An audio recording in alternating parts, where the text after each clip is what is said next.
Worship Outside the Box, a weekly blog of creative ideas for leading worship. Constructing a Service, Part 5. Making Worship Come Alive, the Introducing the Theme, Storytime, Children's Talk section. Introduction. The Introducing the Theme, Storytime, Children's Talk section of a church service is where creativity and faith come alive.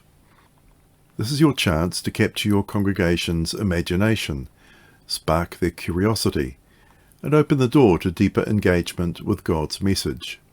Whether you're speaking to children, adults, or a mix of both, this part of the service can be a highlight that sets the tone for everything that follows. Over the years, I've experimented with many approaches to make this segment meaningful and memorable.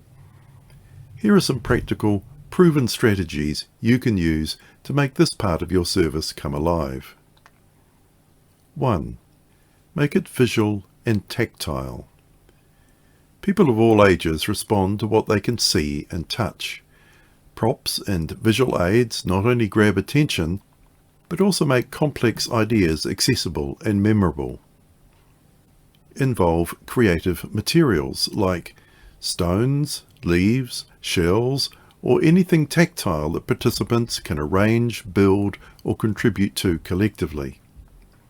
Incorporate symbolic objects, such as candles or water bowls, to provide rich, tangible connections to spiritual themes. Display objects in sequence to illustrate progression or growth, like arranging Beatles LPs from the earliest to the last to symbolize the unfolding story of the Bible. 2. Encourage active participation. Interactive activities transform passive listening into genuine engagement. Inviting participation allows the congregation to embody the theme and feel its relevance. Invite children or adults to build or arrange objects as part of a larger narrative, connecting their hands-on work to the theme. Use dramatic storytelling by reenacting Bible stories with participants taking on roles.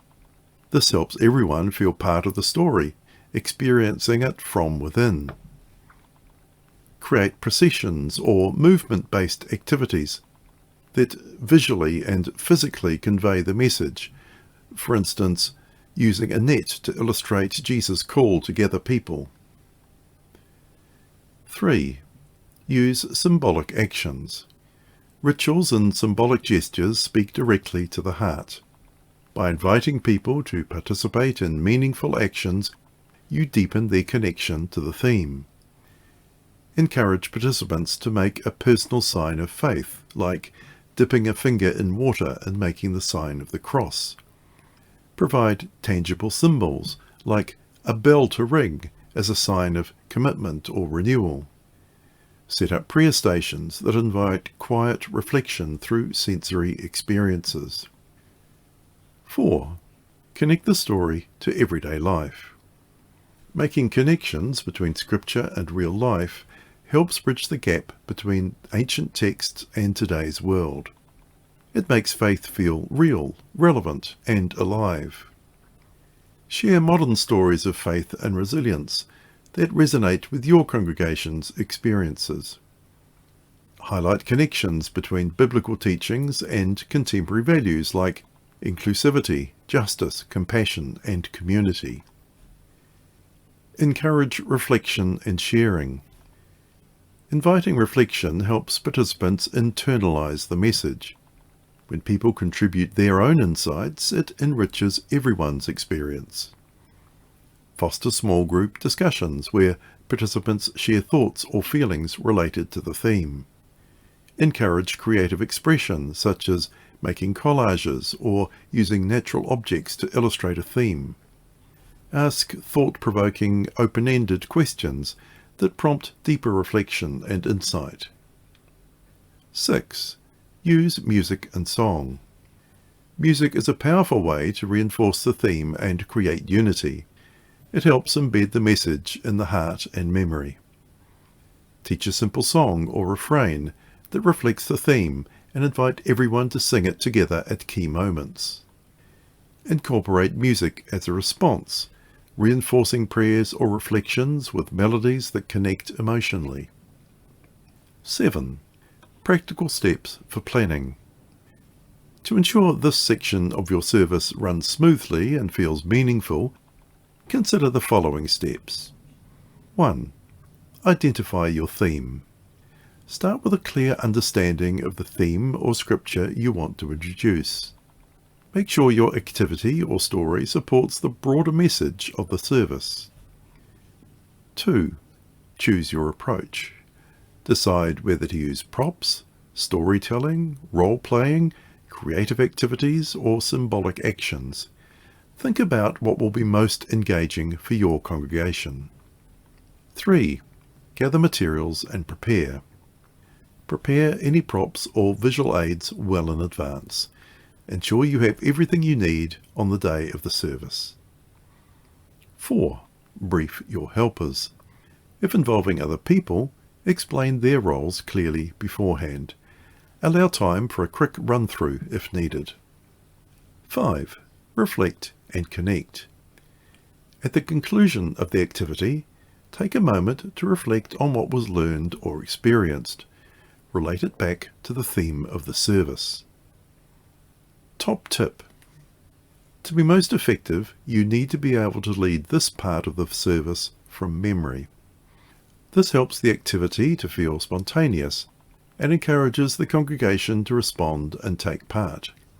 I write out what I'm going to do and say, and quickly scan my notes at the lectern before I start the activity.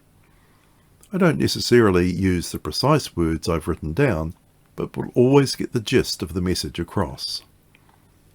If you don't feel you can memorize what to say, your activity is too complicated. Simplify it so that you just take 1 or 2 actions and have 1 or 2 messages. Conclusion. The Introducing the Theme, Storytime, Children's Talk section of a service is a precious moment where theology meets creativity and words give way to experience. It's a chance to engage minds, touch hearts, and create lasting memories that speak to all ages. I encourage you to experiment with the ideas and techniques shared here. Try a new approach, introduce a fresh prop, or invite your congregation to participate in a way they'll remember long after the service ends. Whether it's through song, storytelling, symbolic action, or creative collaboration, let your creativity flow. Above all, keep your focus on making the theme of the day come alive in ways that are meaningful, memorable, and spiritually enriching. When you do, you'll see how powerfully this part of the service can draw people deeper into worship. Now it's your turn. Give these ideas a try and see how they transform your worship experience. And if you discover new approaches that work particularly well, share them with others. Creativity flourishes when it's shared. The Constructing a Service series. This is the 5th post in the Constructing a Service series. Previous posts covered the elements of a service, choosing hymns, songs, and waiata, finding or writing prayers and liturgy, writing your sermon. Following posts will cover designing, typesetting the order of service, and 2 sample services led by Philip. Ngā mihi.